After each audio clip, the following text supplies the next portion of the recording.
श्रीमद् भगवद गीता अध्याय नंबर 7 के श्लोक नंबर 6, 7, 8 में स्पष्ट किया है कि ये काल बोलता है गीता को, जो ब्रह्मा विष्णु में इसका पिता है। ये कहता है कि अर्जुन, बुद्धिमानों की बुद्धि और बलवानों का बल मेरे हाथ में है। जब चाहे स्विच ऑन कर दूं इनकी बुद्धि का, और जब चाहे ऑफ कर दूं। जैसे महाभारत के अंदर अर्जुन को ताकत दे दी और लाखों लोगों का नाश कर दिया उस काल से प्राप्त शक्ति से, और फिर वही अर्जुन जब श्री कृष्ण जी का निधन हो गया था, हत्या हो गई थी और सारे यादव आपस में लड़ मरे थे, उनकी पत्नियों को लेकर आ रहा था। रास्ते में जंगली लोगों ने, भीलों ने अर्जुन को पीटा, लूटा, और वही धनुष जिसे महाभारत का युद्ध जीता था वो साथ लिए रहता था उसको, और उस दिन उसके हाथ नहीं उठे, खड़ा खड़ा कांपा वो। जब सारा काम वो लिया, वो भील भ्याल पीट के लूट के कुछ औरतों को भी ले गए और चले गए। तब अर्जुन कोस रहा श्री कृष्ण जी को कि श्री कृष्ण बड़ा धोखेबाज था, इसने हमारे साथ बड़ा धोखा किया है। पहले तो मुझे शक्ति दे दी और ना जाने कितने जीवों का नाश करा मैंने, और आज मैं खड़ा खड़ा पिट रहा हूं, वही अर्जुन हूं और वही गांडी धनुष है मेरे पास। आज ये मेरे से प्रतिज्ञा भी नहीं चढ़ाई जा रही इसकी। तो परमात्मा ने बताया कि ना श्री कृष्ण धोखेबाज था, ये सारे इस काल के अधीन हैं, इसके रिमोट से चलते हैं। तो उसी ने, काल ने जब विनाश कराना था महाभारत का, तो अर्जुन को ताकत दे दी और फिर वापस ले ली, उसने अपना काम करा दिया जो करना था नाश। अब अर्जुन कितने पिट्टो। इसी प्रकार ये कहता है बुद्धिमानों की बुद्धि मेरे पास है। अब जब श्री रामचंद्र जी की खुद पत्नी गुम थी, उसका तो पता नहीं उसने कौन उठा ले गया, ढूंढते फिर जैसे गायें गुम हो जाया करे। हर वह पार्वती पहचान दी, तू तो पार्वती है, सीता नहीं है। तो वहां उसकी ऑन कर दी और फिर ऑफ कर दी, खा धक्के। अब क्या होता है, अब हनुमान जी ने छलांग लगाई। एक सिद्धि है जो आकाश में उड़ जाने की प्राप्त हो जाती है। आकाश मार्ग से जाके वो लंका में प्रवेश हुआ हनुमान जी। उनको कुछ आभास हो गया था, किसी जटायु नाम के एक पक्षी ने बता दिया था कि लंका का राजा रावण उठा कर ले गया, इसलिए वहां जाने की और किसी में हिम्मत नहीं थी। सूरवीर बलवान थे। हनुमान जी ने कहा कि मैं जाऊंगा तो कुछ ऐसी निशानी दो मुझे, ताकि मुझे पहचान सके कि मैं ऐरा गहरा व्यक्ति नहीं हूं, मुझ पर विश्वास करे माता। तो कहते हैं रामचंद्र जी ने अपनी छाप दे दी, अंगूठी निकाल के, उस पर नाम लिखा था उनका, और उसको सीता खूब पहचानती थी। उधर से सीता को घना दुखी कर ही रखा था, सता रखा था रावण ने, एक नौलखे बाग में छोड़ रखा था और उससे रोजाना यातना दिलाता था, और अपनी पत्नी बनने की स्वीकृति वो उससे करवाना चाहता था, वो उसने स्वीकार नहीं की। और रावण को एक श्राप लगा हुआ था कि तू कभी किसी औरत के साथ बलात् नहीं कर सकेगा। स्वेच्छा से कोई संपर्क हो तो वो अलग बात है, लेकिन तू किसी का ऐसे जबरदस्ती नहीं कर पाएगा, नहीं तो गल जाएगा तू। इस डर से वो जबरदस्ती नहीं कर पा रहा था, और उधर से उसको पीड़ित कर रहा था कि स्वयं यश कर दे, लेकिन वो सीता ने नहीं किया था। एक वृक्ष के नीचे बैठी थी और अपने कर्मों को कोस रही थी। छोटा सा रूप बनाकर एक बंदर का हनुमान जी उसी वृक्ष के ऊपर बैठ गए थे। यातना देने के लिए औरतें आई थी तो भी उसने देखा था। जब वो चली गई उसके बाद फिर हनुमान जी ने ऊपर से वह अंगूठी डाल दी। वो तो राजदूत बनकर गए थे।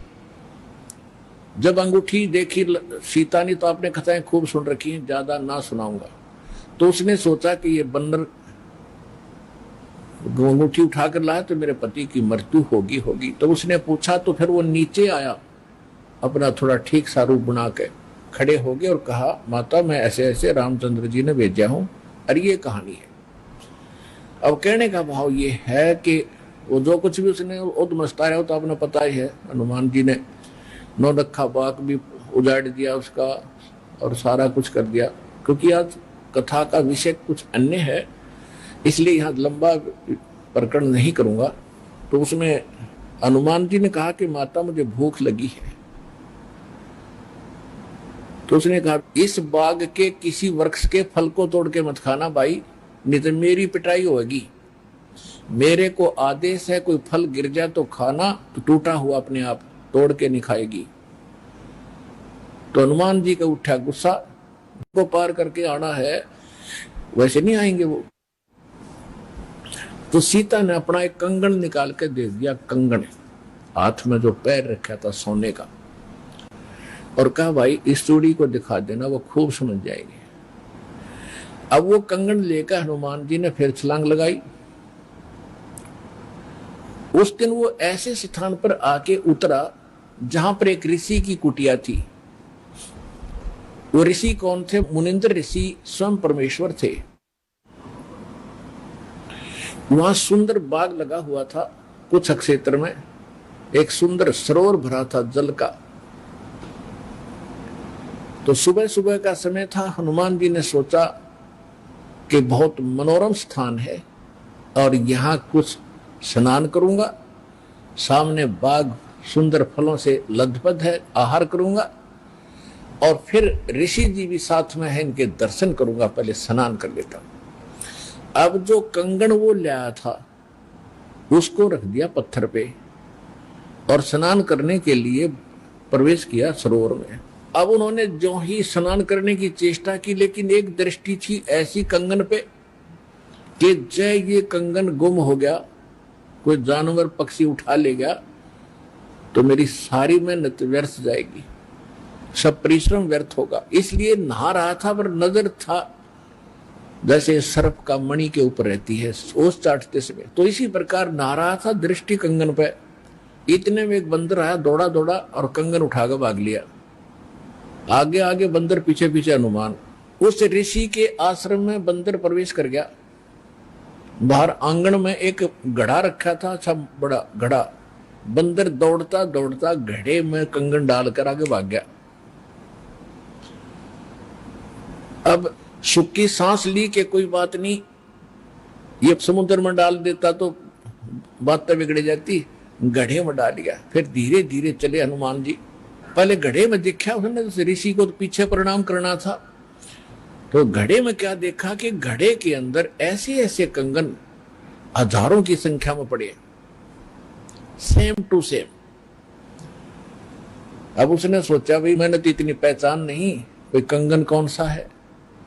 और श्री रामचंद्र जी तो सारा जानते हैं, उनके कंगन के ऊपर सारी निशानियों को पहचानेंगे, और मैं कोई गलती से दूसरा उठा लेगा तो वो मानेंगे नहीं।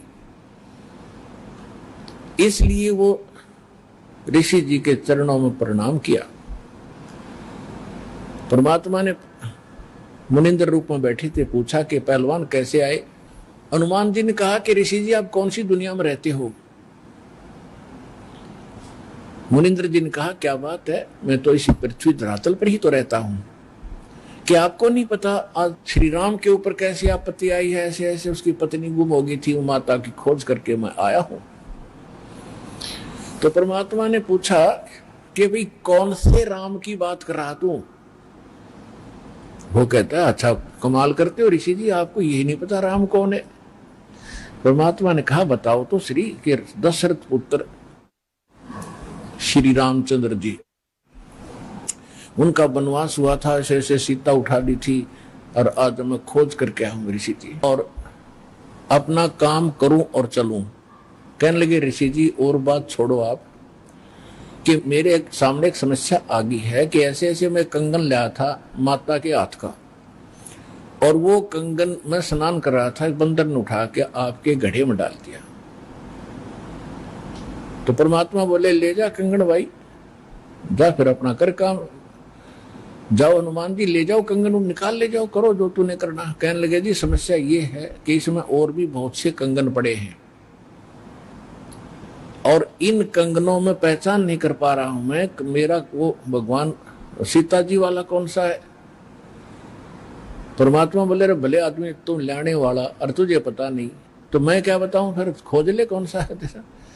तो चिंतित हो गया कि भगवान दया करो। परमात्मा बोले कि जौन सा चाहे वो उठा ले जा और सेम टू सेम पाओगे, इसमें कोई दिक्कत नहीं। कैसे कैसे फिर ये कंगन आए कहां से आपके पास, कि अब सुन, मैं कथा सुनाऊंगा तेरे को। जैसे ये रामचंद्र जो आत्मा है, ये विष्णु जी की आत्मा है। प्रत्येक त्रेता युग में ये ऐसा ही होता है। और मैं यहीं बैठा हूं जब का, मेरी तो बहुत युगों की आयु है, मैं यहां बैठा हूं। पहले इन बातों पर किसी को अविश्वास नहीं होता था। तो हनुमान जी से बताया कि तेरे जैसी आत्मा हनुमान ना जाने कितने बन करा लिए और कितने ये ऐसे कंगन ले लेकर आए हैं। इसी प्रकार वो बंदर उठाकर इसमें डालता रहा है। तो हनुमान जी ने पूछा कि हे ऋषिवर, मान लिया आपकी बात, जो कंगन लेकर हनुमान आता होगा तो वो कंगन तो लेकर भी जाता होगा। कहाँ लेकर जाता है? इस घड़े में मेरी आशीर्वाद से ऐसी पावर है कि डुप्लीकेट कॉपी तुरंत बना देता है, एज इट इज, 1 के 2 कर देता है। और नहीं विश्वास है तो ले ये कटोरा उठा के कोई दिया, ले इसमें डाल के देख ले। हनुमान जी ने कटोरी उठा कर उसमें डाली, तुरंत 2 होगी, 1 जैसी। अब वो दोनों को देख रहा कि सचमुच ठीक है। तब हनुमान जी को कुछ विश्वास हुआ कि संत नहीं, ये कोई और ही महापुरुष हैं, बड़े सिद्धि युक्त हैं और सारी कथा को सही जानने वाले हैं। लेकिन कहा, महाराज मैं आपकी बात से सहमत हूं, होगा कोई और भगवान, पर अब मुझे समय नहीं आपकी सारी बात सुनने का, क्योंकि मैं परमार्थ के काम में लगा हूं। परमात्मा बोले भाई ठीक है, ले जाए, कोई कंगन निकाल ले जाए बेटा, सारे एक जैसे मिलेंगे। वो उठा कर ले गए कंगन को। लेकिन हनुमान जी को फिर भी विश्वास नहीं हो रहा था। जब श्री रामचंद्र जी को दिखा दिया और रामचंद्र जी ने ओके कर दिया, जब हनुमान जी को संतोष हुआ कि 3100 की 100 सत बात हो, वो उधर से वो ऋषि की घटना भी नहीं भूल पा रहा था, उधर से फिर युद्ध भी शुरू होना था। कहने का भाव ये है, बात फाइनल होगी कि सीता वहां है, सारे लक्षण बता दिए और वो कंगन को देखकर रामचंद्र जी को विश्वास हुआ। अब समस्या आई कि उसके ऊपर पुल बनाएंगे समुद्र पर। वो कथा आपको सुना दी कि 3 दिन तक स्वयं रामचंद्र जी घुटनों पानी में खड़ा होकर के याचना करता रहा। तीसरे दिन जब उसने कहा लक्ष्मण से कि बरा अग्नि बांध दे, ये लातों के भूत बातों से नहीं मानते, इसको फूंकता हूं। 3 दिन हाथ जोड़ता रहा कि हे सागर राज मुझे रास्ता दे दो, ये मान नहीं रहा। तब विपर रूप धारण करके समुद्र आया।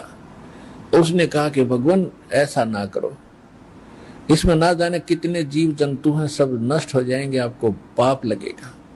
और ये जल सारा समाप्त हो गया तो ये गड्ढा बन जाएगा, हजारों किलोमीटर गहरा, आप फिर भी नहीं जा सकते। कि हे रामचंद्र जी, ऐसा काम करो, सर्प भी मर जाए, लाठी ना टूटे। तो वो कारण जानना चाहा तो समुद्र ने बताया कि आपकी सेना में ये नल नील नाम के 2 ऐसे भक्त हैं जिनको इनके गुरुदेव का आशीर्वाद है कि इनके हाथों से पत्थर भी तैर जाते मेरे ऊपर, और कोई चीज यहाँ पर फ्लोट नहीं कर सकेगी। अपने आत्माओं यहाँ मान बढ़ाई खत्म करती है। और जितने भी वहां आसपास ऋषि महर्षि भगत लोग थे, वो विष्णु पुजारी होते ही थे उस टाइम। तो सब ने पता चला कि विष्णु के अवतार श्री राम आए हैं, श्री राम की पत्नी उठा ली गई है, पता चल गया है वो रावण के यहाँ है, उसके ऊपर। तो नल और नील ये भगत सारे पहुंच गए सेना में, क्योंकि भगत तो हेल्प करें, दुखी ऐसा है कि, तो वो भी सेना में खड़ा पाया आगे दोनों। तो उनको बुलाया गया। रामचंद्र जी ने कहा भी नल नील कौन है, वो आगे आए। अब पुण्यात्माओं यहाँ मार खाता है इंसान, और परमात्मा इस प्रकार की जो हम गलतियां करते हैं, अपना भक्ति नाश करते हैं, उसके लिए सतर्क करते हैं।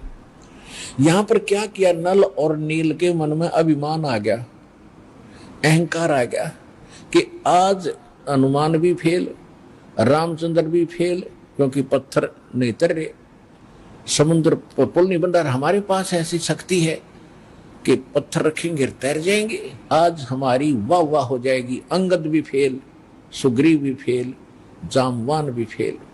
ये फेल का चक्कर मारा जीव ने। तो उस दिन वो आए, ना मालिक याद किया। रामचंद्र जी ने पूछा कि तुम्हारे पास कोई ऐसी शक्ति है पत्थर तैर जाते? कहाँ जी है, कि ट्राई करके दिखाओ। उठाया, पत्थर रखा, क्यों अभिमान था कि कर देंगे काम, वो डूब गया।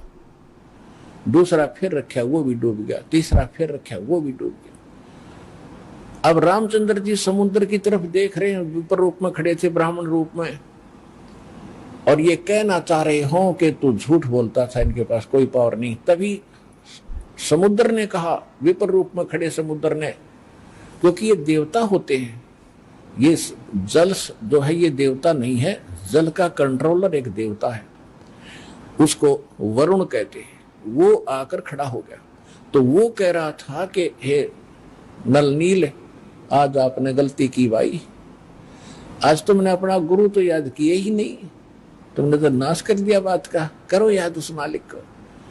तब उनको भी याद आया, कहाँ वो गलती बन गई आज तक।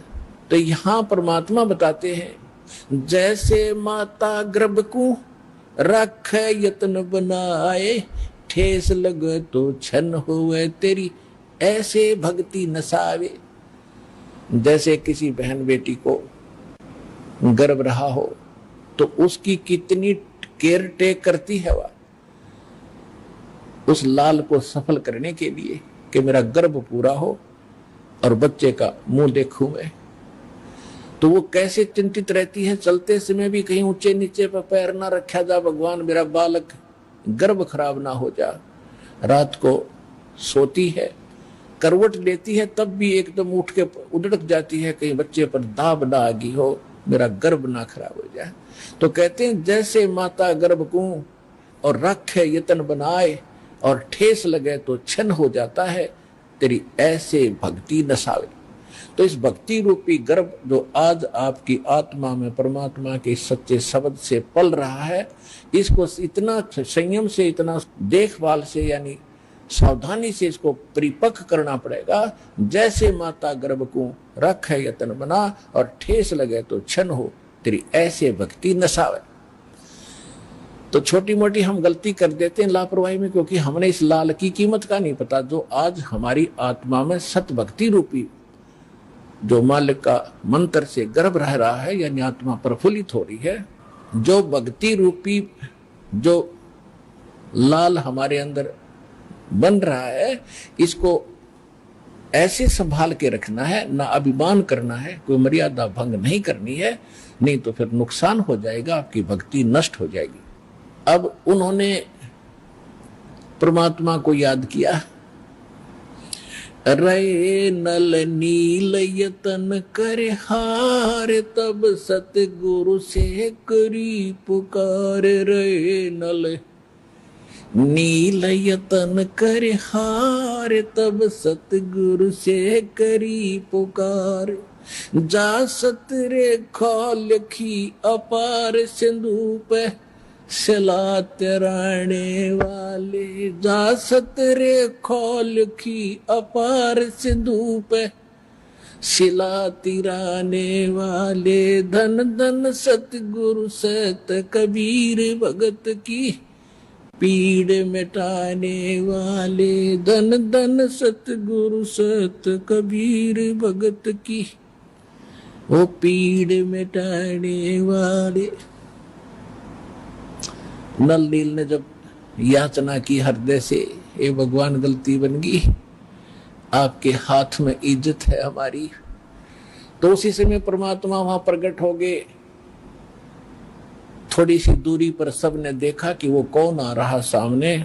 नल नील ने भी देखा, ये तो मेरे गुरुजी आगे, हमारी पुकार सुन ली इन्होंने। जब मुनिंदर जी निकट आए, सभी ने दंडवत प्रणाम किया, श्री राम ने, हनुमान ने, सब ने। हनुमान जी ने देख लिया, बाबा जी तो वही है भाई, ये तो बिल्कुल सही, ये तो शक्तिशाली ऋषि है। लेकिन उस समय और वार्ता करने का समय नहीं था, जो समस्या थी वह उनके सामने अड़ी हुई थी। तब श्री रामचंद्र जी ने मुनिंद्र ऋषि से अर्ज की थी, भगवान आज हमारे सामने ये समस्या आई है, अभिमानी रावण हमारी याचना नहीं मान रहा है। हमने उसे खूब दूत भेजकर, अंगद को, हनुमान जी को, सबको भेजकर उससे प्रार्थना कर ली है, इसको लौटा दे मेरी पत्नी को। वो माना नहीं। अब नहीं माना तो हमने युद्ध करना पड़ेगा और उसके लिए रास्ता चाहिए समुद्र पर। समुद्र रास्ता दे नहीं रहा। इसने विधि बताई कि आपके शिष्यों के पास यह शक्ति थी। मेरा दुर्भाग्य कि आज इनके हाथों में भी शक्ति नहीं रही। तो परमेश्वर ने कहा कि आज के बाद इनके हाथों में यह शक्ति रहेगी भी नहीं। इन्होंने बहुत बड़ी गलती की है, जो हम मैं रोज बताता हूं कि अभिमान से भगवान कोसों दूर है। और इतने दिन के बाद इतना दुख था इनके ऊपर, इन्होंने फिर बकवास कर दी। अब इनके पास यह शक्ति नहीं रही। तो श्री रामचंद्र जी ने कहा कि हे ऋषिवर, मेरी समस्या का समाधान करो। जब आप अपने बच्चों को, अपने शिष्यों को आशीर्वाद दे सकते हो शिला चढ़ाने का, तो आप खुद भी कृपा बख्श सकते हो मेरे लिए लंका में जाने का रास्ता बना दो। तब परमेश्वर ने कहा ठीक है भाई, मेरा वचन है कि तेरा पुल बनवाऊंगा। अब ये रामचंद्र जी का समझ में नहीं आएगी, और क्या वचन है इनका, क्या वायदा है। परमात्मा ने अपनी प्यारी आत्मा धर्मदास जी को बताया था कि जब मैं प्रथम सतयुग में सतलोक से यहाँ आ रहा था, तो बीच में इस काल की एक तपस्या है, वहां पर जीव दुखी किए जा रहे थे, और मैं जोग जीत रूप में अपने पुत्र के रूप में वेशभूषा में था। तो इसने पहले मेरे साथ कुछ बकवास करी थी, ज्योत निरंजन ने इसकी पार नहीं बसाई थी, तो मेरे चरणों में गिर गया था। और इसने मेरे से वचनबद्ध करवा कर कुछ प्रार्थना की थी कि कुछ और सुविधा। एक तो ये थी कि मेरा पुत्र विष्णु श्री राम रूप में जाएगा, और ऐसे उसके प्रारब्ध में लिखा है कि उसकी पत्नी को रावण उठाएगा, समुद्र पर पुल नहीं बनेगा, आपके बगैर वहां कोई कृपा नहीं कर सकेगा, उसकी हेल्प नहीं कर सकेगा। तो परमात्मा ने स्वीकार किया था कि मैं ये काम भी करूंगा। फिर दूसरा वर्ग किया था कि वो फिर समुद्र के ऊपर उसने जो तीर त्यार दिखा के जबरदस्ती धमका के रास्ता लेना चाहा था, इसका प्रतिशोध समुद्र लेगा। वो क्या करेगा कि जब ये श्री कृष्ण रूप में जाएगा, और फिर ये क्या करेगा बाद में मृत्यु के उपरांत, एक राजा को दर्शन दे करके जगन्नाथ का मंदिर बनवाना चाहेगा अपनी महिमा बनाए रखने के लिए। तो उस पुरी के स्थान पर जो जगन्नाथ मंदिर बनवाओगा, उसको समुद्र इस प्रतिशोध में नहीं बनने देगा कि इसने मेरी बेइज्जती की थी तीर दिखा के राम रूप में। इसका प्रतिशोध लेकर वो मंदिर ने बनने नहीं देगा, बार बार तोड़ेगा। आप उसका मंदिर बनवाना, क्योंकि बच्चे हट कर लेते हैं तो वो मानते नहीं है, तो इसलिए वो कह रहा था जी आप दया करिए, मानेगा नहीं।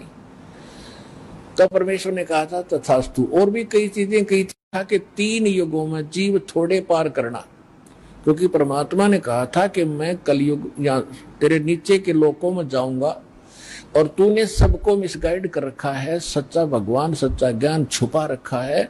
मैं सच्चाई बताऊंगा और सबको ज्ञान दूंगा, ऐसी भक्ति और नाम दूंगा, सभी तेरे लोक से पार होकर सतलोक जाएंगे।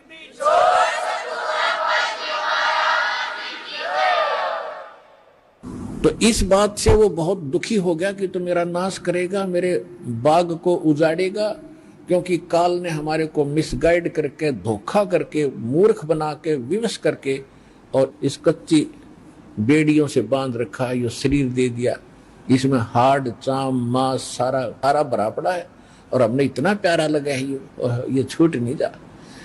परमात्मा कहते इतना बढ़िया शरीर दूंगा, वहां जाकर ना नाड़ी होगी, ना नस होगी, ना कोई बीमारी, ना हारी, ना कोई बीपी हाई, ना लो होगा। तो वो हमने पता ही नहीं था कोई ऐसा भी स्थान है जहां ऐसा सुख है। तो परमात्मा ने कहा था तेने क्या हाल कर रखा है बच्चों का सारा, कोई गधा बना दिया, कोई कुत्ता बना दिया, और जो मनुष्य वो कौन से सुखी है, उनको ऐसा ज्ञान दूंगा और ऐसा मंत्र दूंगा, वो यहाँ भी सुखी होंगे, मेरे साथ सत लोग जाएंगे। तो इस बात से वो दुखी हो गया था काल, ये तो नाश करेगा मेरे बाग न उजाड़ेगा। भगवान का पता लग गया, सत्य स्थान का पता लग गया, तो यहाँ कौन रहेगा। तो तब उसने चरणों में गिर के रा करके कबीर भगवान से याचना की थी कि 3 युगों में जीव थोड़े ले जाना, और चौथे युग में आप कितने ले जाना।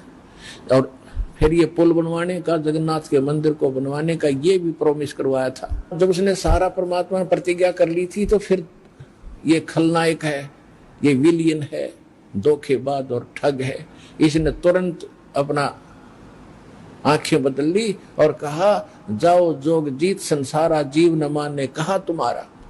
कहते हैं द्वादश पंथ करूं मैं साजा, नाम तुम्हारा ले करूं आवाजा, और द्वादश पंथ नाम जो ले ही वो मेरे मुख में आन समोही। और पहले अंश हमारे जाई और पीछे अंश तुम्हारे आई, और जाइयो जोग जीत संसारा। परमात्मा ने कहा था कि फिर मैं त्रेता युग में जाऊंगा, ठीक है भाई, चौथे युग में जाऊंगा कलयुग में, और फिर पार कर लूंगा। तने गलती तो मेरे से करवा ही ली। वैसे मालिक ने गलती नहीं की, दाता को पता था कि सतयुग त्रेता द्वापर में ये दुखी नहीं होंगे, और जब तक जीव दुखी नहीं होगा इतना भगवान नहीं पहचान सकता। इसलिए दाता ने जानबूझकर उसको यश कर दी थी, और वो बन गया था सियाना, अपने आप में इंटेलिजेंट बन रहा था कि मैंने रोल मार ली भगवान की, है मैंने इनकी अकल मार ली, मालिक ने अकल मारी उसकी। अब वो क्या कह रहा था कि देख लेना कलयुग जब आएगा, पहले मैं अपने दूत भेज के ऐसा गलत प्रचार करवा दूंगा, ब्रह्मा विष्णु महेश तक सीमित कर दूंगा, कोई पत्थर, कोई पानी, कोई मंदिर, कोई मस्जिद, गुरुद्वारों में बांध दूंगा, और पहले अंश हमारे जाई पीछे अंश तुम्हारा आई, जाओ जोग जीत संसारा, जीवन मन फिर कहा तुम्हारा। कि पहले मेरे दूत जाएंगे और सारा उल्टा ज्ञान, उल्टा भगवान, उल्टा विधान सबको बता देंगे, गलत मंत्रों से हटा देंगे। ये राधा स्वामी पंथ, धन धन सतगुरु पंथ, निरंकारी पंथ, ये रासाराम जैसे ये सारे नकली पंथ काल के चलाए हुए। तो परमात्मा को पता था कि इसने कर लेते सारे जुगाड़ अपने, और जब मेरा दास जाएगा ऐसे समय में जब इनके परिपक्व हो चुके होंगे सारे पंथ, इन्हें जो कहना सुनना होगा वो सब कह चुके होंगे, जो ज्ञान देना होगा वो दे चुके होंगे, जो नाम देना होगा वो नाम दे चुके होंगे। और जब मेरा दास जाएगा वो प्रमाणित करके दिखाएगा कि सच्चाई ये है, झूठ ये है, तो 2 मिनट में मेरे बच्चे मुझे पहचानेंगे और मेरे पास आ जाएंगे।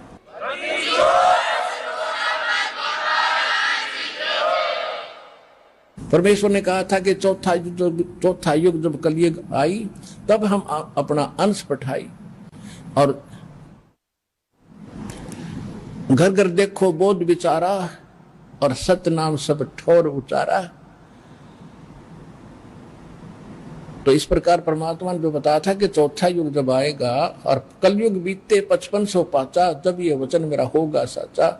कलयुग बीत जावे जब एता, सकल सृष्टि सभी प्राणी परम पुरुष पद चेता।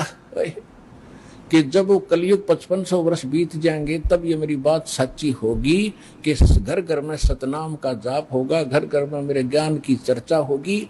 लेकिन ये उस समय सच्चा होगा जब कलयुग 5505 बीत जाएगा, और उस समय सभी को पता होगा कि एक परम पद है। कौन सा? गीता अध्याय नंबर 18 के श्लोक नंबर 62 में, जिसके विषय में कहा कि अर्जुन तू सर्वभाव से परमेश्वर की शरण में जा, उसकी कृपा से ही तू परम शांति को और सनातन परम धाम को, शाश्वत स्थान को प्राप्त होगा। गीता अध्याय नंबर 15 के श्लोक नंबर 4 में कहा कि तत्वदर्शी संत की प्राप्ति के उपरांत उस तत्व ज्ञान से इस अज्ञान को काटकर उसके पश्चात परमेश्वर के उस परम पद की खोज करनी चाहिए, जहां जाने के बाद साधक कभी लौटकर संसार में नहीं आते। और जिसने सब्रह्मंड की रचना की उस परमेश्वर की उस परम पद की, यानी अमर लोक की, शाश्वत स्थान की खोज करनी चाहिए। तो यहां परमात्मा कह रहे हैं कि चौथा युग जब कलयुग आई तब हम अपना अंश पठाई, और घर घर देखो बोध विचारा, घर घर में तत्व ज्ञान का चर्चा चला करेगी, और सतनाम सब ठोर उचारा। सतनाम का सबको दिया जाएगा। आज तक सतनाम की छींट भी ना लगी थी, ना राधा स्वामी वालों को, न धन सतगुरु वालों को। सतनाम का तो बहुत गुणा गीत गाते हैं, अरे कख नहीं पता इनको। ऐसे सिख समाज को सतनाम का कोई पता नहीं था। नानक साहिब जी सतनाम का जाप किया करते थे, 2 अक्षर का जाप था। लेकिन इन महापुरुषों को परमात्मा ने सख्त हिदायत दे दी थी कि अभी डिस्क्लोज ना करना, नहीं तो काल के दूतों का दाव लग जाएगा और ये सब बच्चे मुझे पहचान नहीं पाएंगे। तो महापुरुष थे, उन्होंने जो कह दिया सो फाइनल। वो तो भगवान से मिलकर आए थे, भगवान की एक एक बात को उन्होंने स्वीकारा और उसी तरह आचरण किया। तो अब परमात्मा ने कहा कि जो 5505 वर्ष बीत जाएगा कलयुग, उसके बाद सबके मुंह पर सतनाम का जाप होगा। आप देख रहे हो, धन धन हो गए आप। इस सतनाम का किसी को पता भी नहीं था, आप सतनाम का जाप कर रहे हैं 8-8, 10-10 वर्ष के। तो सौभाग्य तुम्हारा, भगवान के विशेष कृपा पात्र बच्चे हो आप, जो सतलोक आश्रम बरवाला जिला हिसार हरियाणा में पहुंच रहे हो और दीक्षा प्राप्त कर रहे हो।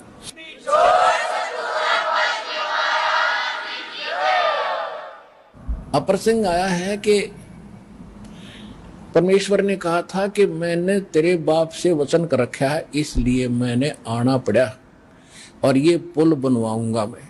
अब रामचंद्र के बात समझ नहीं आ, मेरे पिता से कैसे वचन हुए होंगे।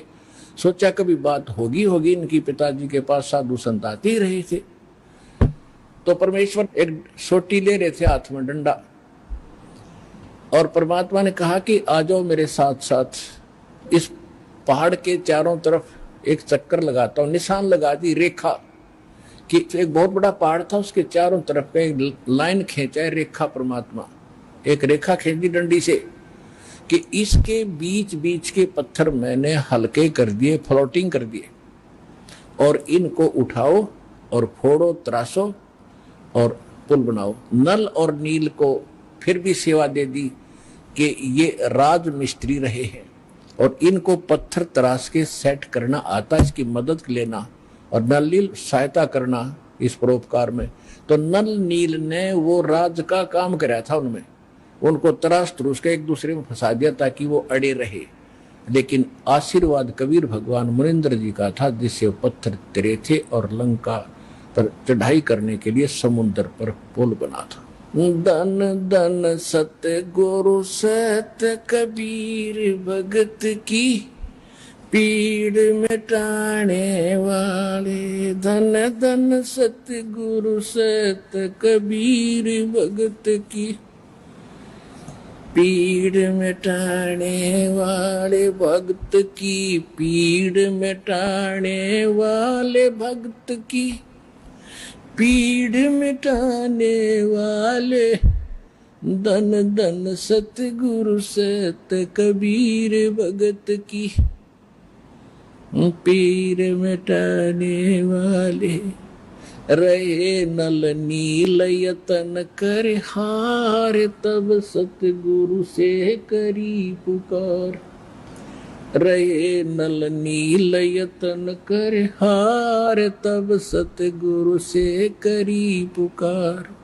जा सत रेखा लिखी अपार सिंधु पे, शिला तिराने वाले।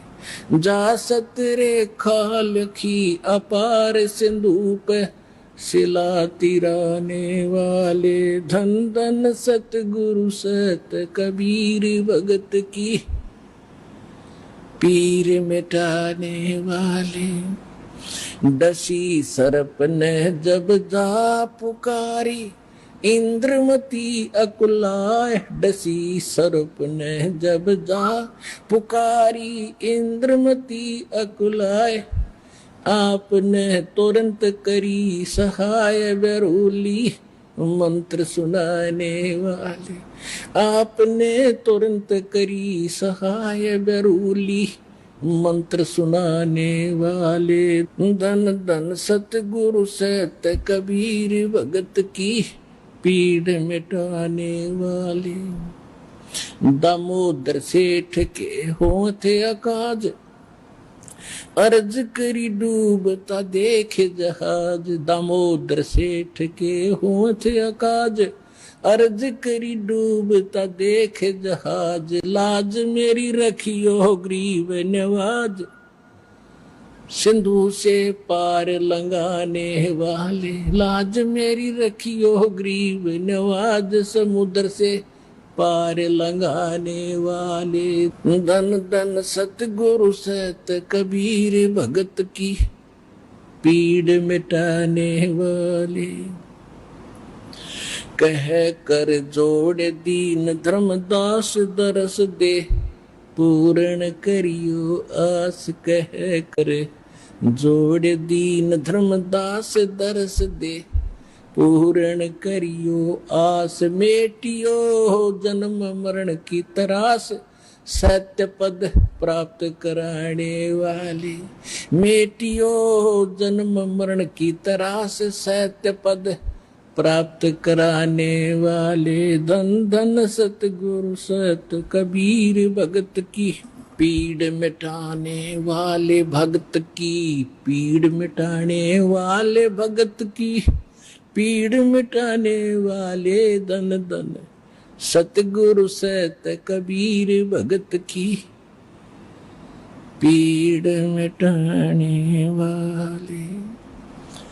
अपनात्माओं, धर्मदास जी को जब ज्ञान हुआ, भगवान ने सारी कथा बताई, बेटा मैं ऐसे ऐसे चारों युगों में आया हूं। तो इसमें बता रहा है कि मालिक आप तो सबके दुख दूर करते हो।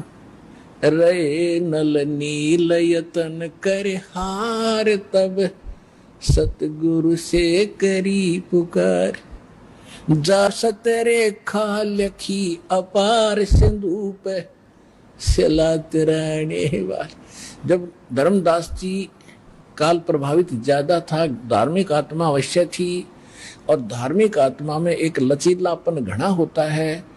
एक आदमी कहता है ऐसा नहीं ऐसा होगा, तो सोच लेता है शायद ऐसा ही होगा, लेकिन तब जब तक हम दृढ़ नहीं होते मोक्ष प्राप्ति नहीं होती। तो उसको दृढ़ करने के लिए जैसे धर्मदास जी बीच बीच में कुछ ऐसी ऊटपटांग बातें कर देते थे, तो परमात्मा अंतर्ध्यान हो जाते थे, उसको फिर तड़फ जागती थी, फिर रोता था बुरी तरह, फिर वो कथा सुना रहे, फिर रो रहे हैं, रोते हुए पुकार रहे हैं। तो जब कह रहे हैं धन धन सतगुरु सत कबीर भगत की पीड़ मिटाने वाले, फिर क्या बताते हैं कि आपने नल नील जब हार लिए थे, थक लिए थे यत्न कर करके, उन पर नहीं कुछ हुआ था, तब आपने सतरेखा लिखी अपार। भगवान ने बताई वो मैंने ऐसे किया था, वह मानी सच्ची। फिर कहते इंद्रमती द्वापर युग में एक रानी थी, सर्प ने डस लिया था, वह विश्वास नहीं कर पा रही थी, मालिक करुणा में नाम से आ रहे थे, उसको भी आपने जीवित किया, पार किया। और फिर एक दामोदर नाम का सेठ था, व्यापार करता था जहाजों से, भगवान का नाम लिया, उसके बाद उस पर आपत्ति आई, जहाज डूबने लगा, उसने हृदय से पुकारा मालिक को, कबीर साहब ने उसका जहाज नौका ऊपर कर दिया, डूबने वाला था।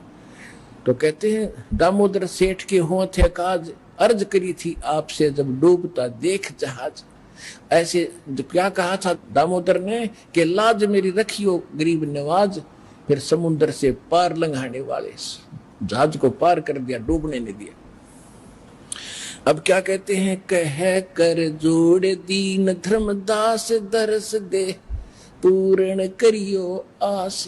जो भगवान अंतर्ध्यान हो गए थे, रो रहा था कि मेरे ऊपर ये बड़ी आपत्ति आ गई, आपका अभाव मुझसे सहन नहीं हो रहा है मालिक। कह कर जोड़ दीन धर्मदास, दरस दे पूर्ण करियो आस, मेटियो जन्म मरण की तरास, सत्य पद प्राप्त कराने वाले। सत्य पद, वो परम पद, वो सतलोक, आपके अतिरिक्त इस सृष्टि में कोई दूसरा मुझे वो प्राप्त नहीं करा सकता। मुझे फिर दर्शन दो मालिक, मेरे से गलती हुई।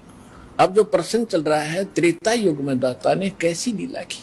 अब क्या होता है, देखो पुण्यात्माओं, हम परमार्थी भी हैं, क्योंकि भगत का कि वो परमार्थ पर ज्यादा रुचि रखता है, लेकिन परमार्थ के साथ साथ स्वार्थ भी होना चाहिए थोड़ा सा। वो स्वार्थ कौन सा?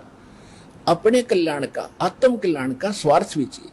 अब हनुमान जी ने जब तो ताकत थी, पहलवान था, धार्मिक था, रामचंद्र जी की जल्दी लग रही थी, जब ऋषि रूप में परमात्मा इत्फाक वहां मिले और सारी लीला देख ली, और फिर ये भी देख लिया कि उसी ऋषि ने आकर समुद्र पर पत्थर तेरे आए, और फिर भी बुद्धि बनाया क्योंकि रामचंद्र जी का साथ लग रहा था। अब मालिक ने उसका उद्धार करना था उस प्यारी आत्मा का, क्योंकि ऐसी ऐसी पुण्यात्मा है जो परमार्थ के लिए कोई लेना न देना, उड़ा छत्ती ताणी मारो, मरूंगा और मारूंगा, कि इसलिए रामचंद्र की पत्नी छुटवाऊंगा। और यति पुरुष थे, बाल ब्रह्मचारी थे, ऐसी लगन थी उसमें। तो कहने का भाव ये था कि फिर इस खुशी में कि रामचंद्र जी के साथ धाम जाऊंगा, वहां मेरी इज्जत होया करेगी। अब वो तो श्रद्धालु था, समर्पित था भगवान के लिए, लेकिन गलती क्या लग रही थी, रामचंद्र ने परमात्मा पूर्ण मान बैठा था। अब आपने खूब कथा का पता है कि जब घरजाली और रानी बन गई, फिर उसने सबको इनाम दे रही थी। उसी लाइन में हनुमान भी खड़ा था, क्योंकि उन्हें बड़ी योगदान था, तो हनुमान जी को सच्चे मोती दे दिए। ये क्यों फोड़ डाले? उसने ये कहा कि मैं इसमें ये देख रहा था, इन मोतियों में कहीं राम का नाम है तो मेरे काम है, नहीं तो मेरे काम नहीं है। हनुमान जी का ठेस लगी और उठा कर अपना लंगोट जा बैठा पहाड़ पे। अब बैठा एकला। यहां संसारिक परमार्थ करने से उसको क्या मिला? ये लोग इतना ही देते हैं। जब हम भगवान की शरण में होंगे और फिर परमार्थ करेंगे, परमात्मा हमारे साथ होगा, उस परमार्थ का फल अलग होगा। जब तक आप मनमुखी मंड रहे, किसी की सहारा ला दिया, किसी का उसको सहायता कर दी, वो तो फिर आपको कर देगा अगले जन्म में, वो भी अच्छी बात है, लेकिन वो रिजल्ट लास्ट में नल ही होगा जो आपके समक्ष है। आप कथाएं खूब पढ़ते रहे हो। अब बैठा भगत एकला, वृद्ध हो गया शरीर, एक पहाड़ पे। परमात्मा गए वहां पर, तब अन्य रूप बना लिया परमात्मा ने, अन्य रूप, और जाके कहा भी राम राम, अंजनी के पवन पुत्र राम राम। राम राम महाराज जी, आ जाओ, बैठो। बैठ गए। भाई कैसे हो, कौन है, क्या नाम है? तूने बताया भाई मेरा नाम तो कोई है नहीं, मैं तो ऐसे भटक रहा हूँ और परमात्मा की खोज में लगा हुआ हूँ, ऐसे ऐसे मुझे, आप भगत आदमी हो, आपसे दो चर्चा करने यहाँ बैठ जाता हूँ, थोड़ी देर राम नाम की चर्चा कर लूँ। करो करो। कल तक हनुमान जी ने गुण गाए कि 3 लोग के भगवान आ रहे, दशरथ के पुत्र घर में रामचंद्र नाम उनका। परमात्मा बोले फिर भगवान ने आप क्यों छोड़ा है? वैसा बढ़िया राम था तेरा, तो भगवान के लिए तो भटक रहा है, और भगवान ने छोड़ा अयोध्या में, तो बैठा पहाड़ पे, फिर यह कौन सी समझदारी तेरी? अब हनुमान जी ने सोचा भाई बात तो बाबा जी ने काटेगी कही।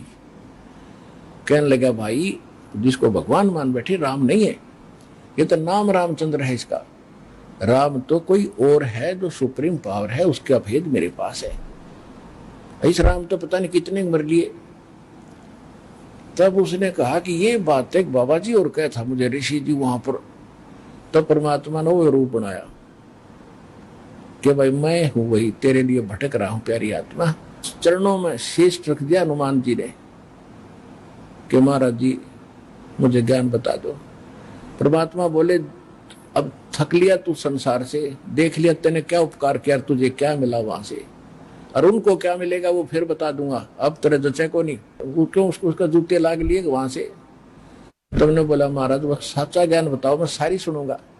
सारा ज्ञान बताया कि मैं सीधा नु का भगवान हूं तो नहीं जचा कि मैं उस परमात्मा का संदेश लेकर आता हूं, 4 युगों में आता हूं। सारी कहानी सुनकर कति सच्ची मान ली, और फिर कहा कि जब आंखें देखो कि अभी आप वहां से आते जाते हो तो तब कुछ यकीन हो। तो परमात्मा वहां से उड़े आकाश में, और उसको दिव्य दृष्टि दे दी हनुमान जी ना, तो 1 किलोमीटर पाछे कुछ दिखा को नहीं। हनुमान जी देख रहे यहाँ से बैठे, वो ज्वालिए सारे लोग दिखे, राम कृष्ण नर के नीचे रह गए, और वो पहुंच गए सतलोक में, वहां तक देख रहा है।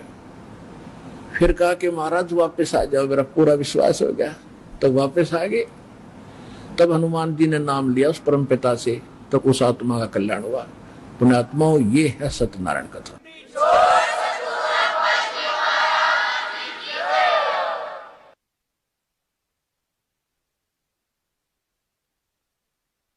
परम पिता परमात्मा पूर्ण ब्रह्म सर्व सृष्टि के रचने वाले कबीर परमेश्वर जी की असीम रजा से आप सभी परमात्मा की प्यारी आत्माएं परमेश्वर की महिमा सुनने के लिए उपस्थित हुए। सत्संग में आने से इस प्राणी को ज्ञान होता है कि मानव शरीर हमें किस लिए प्राप्त हुआ था और हम इसका कितना सदुपयोग और कितना दुरुपयोग कर रहे थे। तो सत्संग का मिलना अति दुर्लभ है। परमेश्वर ने अपनी अमृतवाणी में कहा है कि मानुष जन्म दुर्लभ है, मिलन बारंबार, तरवर से पत्ता टूट गिरे, फिर बोर न लगता डर। परमेश्वर ने कहा है कि ये मनुष्य जीवन बहुत ही दुर्लभ है और आपके हाथ से छूट जाने के बाद मृत्यु के उपरांत आपकी ऐसी दशा होगी जैसे वृक्ष से लीप पत्ता टूट के गिर जाता है जमीन पर, वो पुनः स्थापित उस यथा स्थान पर नहीं हो पाता। भावार्थ है परमात्मा का कहने का कि मनुष्य जीवन मिला है तो इसका काम भी कोई विशेष कार्य है।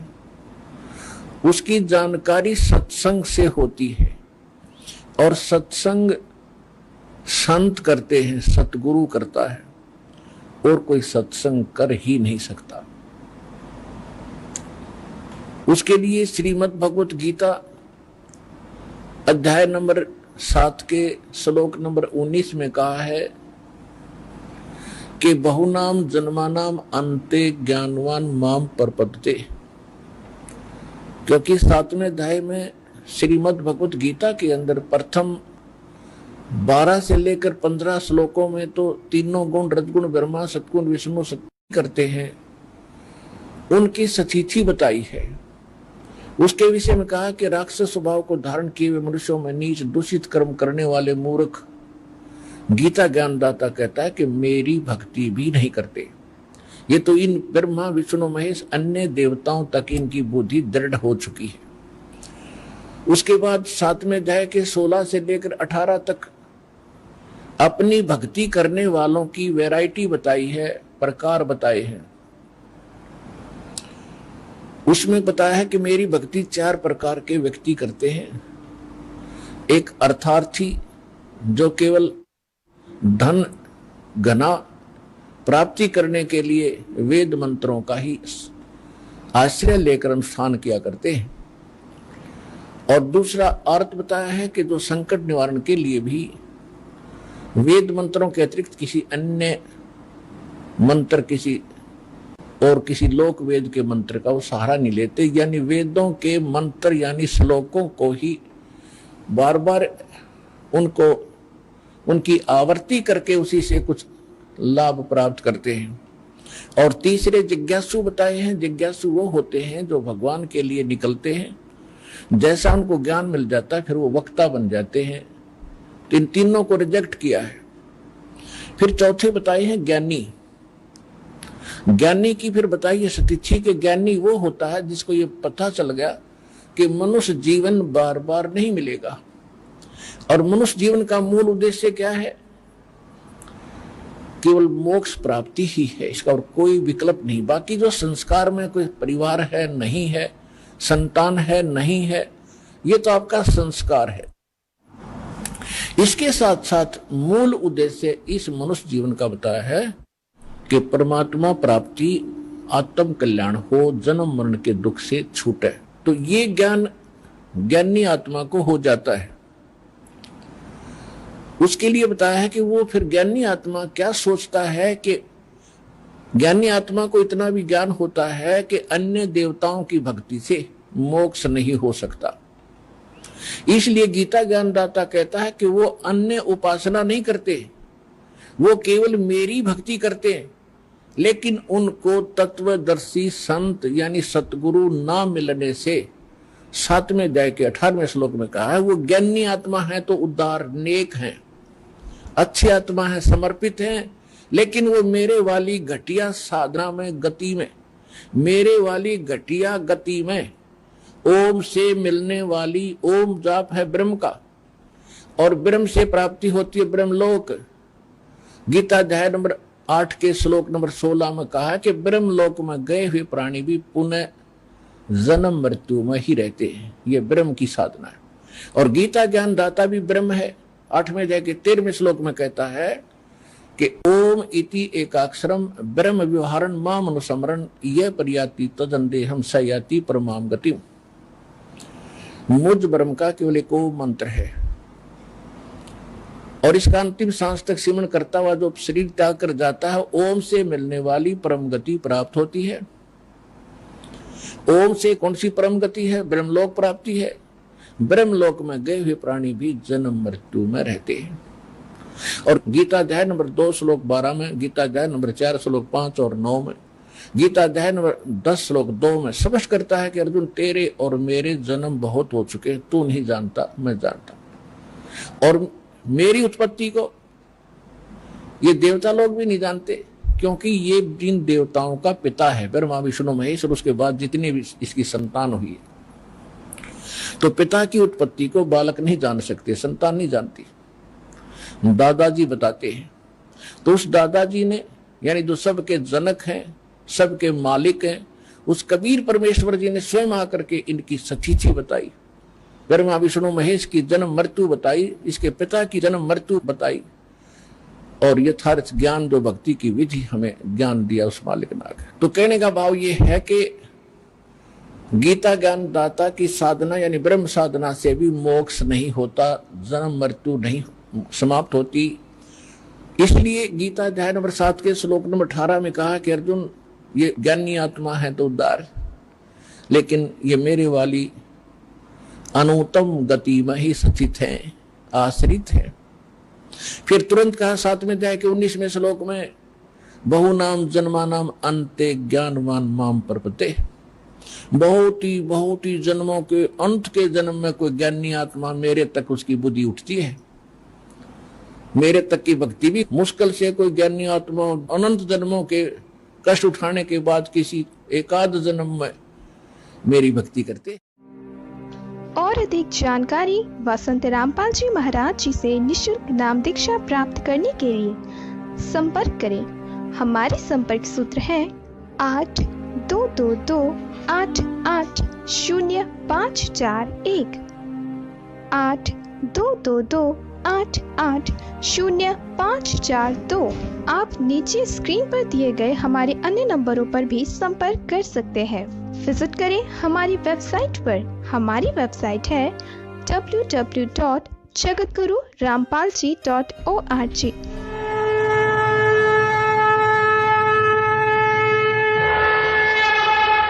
हमसे जुड़े रहने के लिए हमारे YouTube चैनल को सब्सक्राइब करें और नई वीडियो की नोटिफिकेशन के लिए बेल आइकॉन को दबाएं। अगर आप ये वीडियो Facebook पर देख रहे हैं तो लाइक जरूर करें और ज्यादा से ज्यादा शेयर करें। धन्यवाद।